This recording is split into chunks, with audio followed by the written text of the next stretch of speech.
The door came open, and Maurice stepped aside to let John Wesley and Sherry through. As he passed, John Wesley thanked him and then came into the house and stood looking at all the magazines stacked in piles around the living room. He sat Sherry on the couch and then turned to take in what he could of the house. Messy and unkempt, the room had spider webs in the corners, and some of the magazines showed a thin filament of dust over their glossy covers. He picked one up and thumbed the pages, a good-natured smile across his face as he came to the pictures he liked. Bean pushed Maurice into the living room and told him to sit. "I'm guessing Patrick isn't here," Bean said. "Why's that?"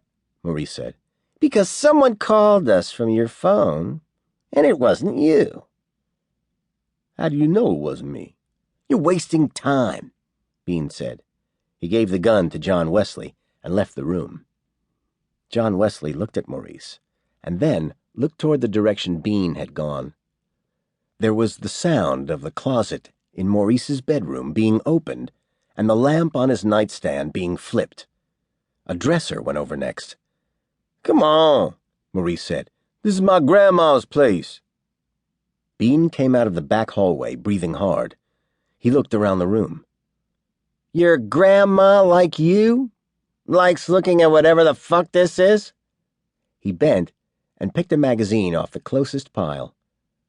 He put it down without comment. "Where's Patrick, Maurice?"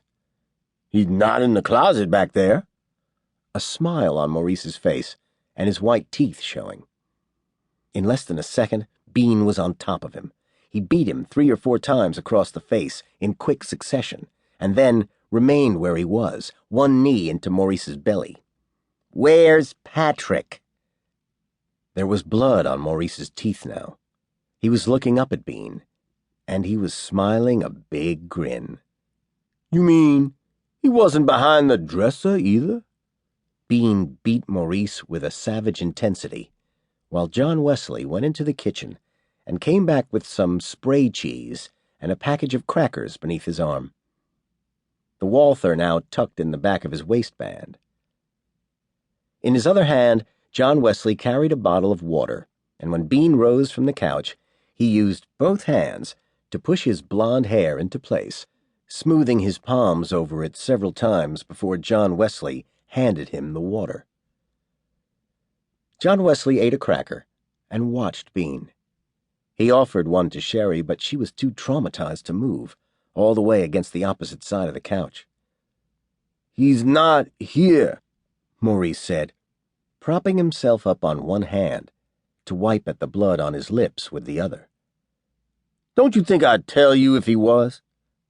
"I don't know what you'd do," Bean said. "You tried to sell out your old friend for a cut of his money. I don't know what that is." "I tried to help us out." "So where is he now?" "Shit if I know," Maurice said.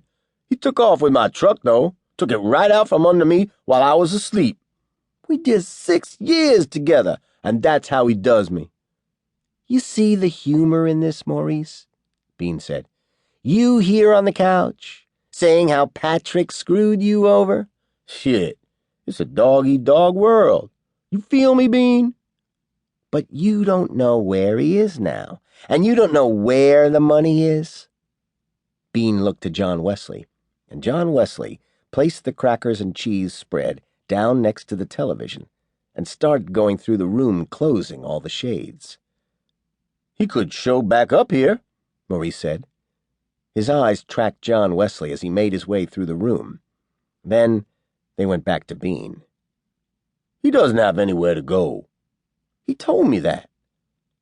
Bean bent to the coffee table and shifted his hand through the mess there, searching through magazines and old fast food wrappers.